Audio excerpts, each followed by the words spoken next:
দিনরাত phone scroll না করে যে 10টি কাজ করতে পারেন। নাম্বার 1, একটা নতুন স্কিল শেখা শুরু করুন। যেমন মাইক্রোসফট এক্সেল, মাইক্রোসফট ওয়ার্ড অথবা কোডিং, ডিজাইন, ভিডিও এডিটিং অথবা টাইপিং এর মতো দক্ষতাগুলো আয়ত্ত করতে পারেন। নাম্বার 2, প্রতিদিন বই পড়ুন। প্রতিদিন আত্ম-উন্নয়নমূলক বইয়ের 10টি পৃষ্ঠা পড়ুন। এটি আপনার জ্ঞানের সীমা বাড়িয়ে দেবে।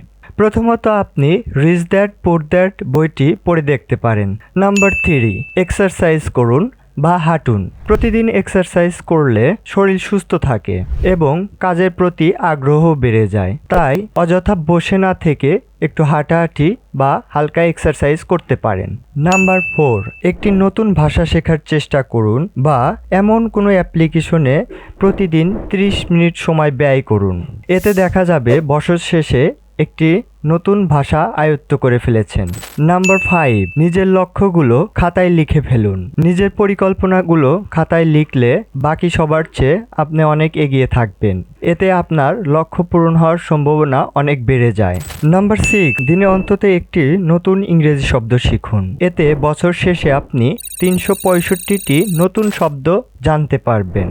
নাম্বার 7, ইউটিউবে শিক্ষণীয় ভিডিও বা ভালো জ্ঞানমূলক পডকাস্ট দেখুন। নাম্বার 8, আপনার ঘরটাকে বা রুমটাকে অথবা ডেস্কটাকে গুছিয়ে ফেলুন। এতে আপনার কাজের মনোযোগ বৃদ্ধি পাবে। নাম্বার 9, বিকেল হলে ঘরের কোণে বসে না থেকে বন্ধু বান্ধবের সাথে আড্ডা দিতে পারেন, ঘোরাঘুরি করতে পারেন। এতে মানসিক এবং শারীরিকভাবে সুস্থ থাকবেন।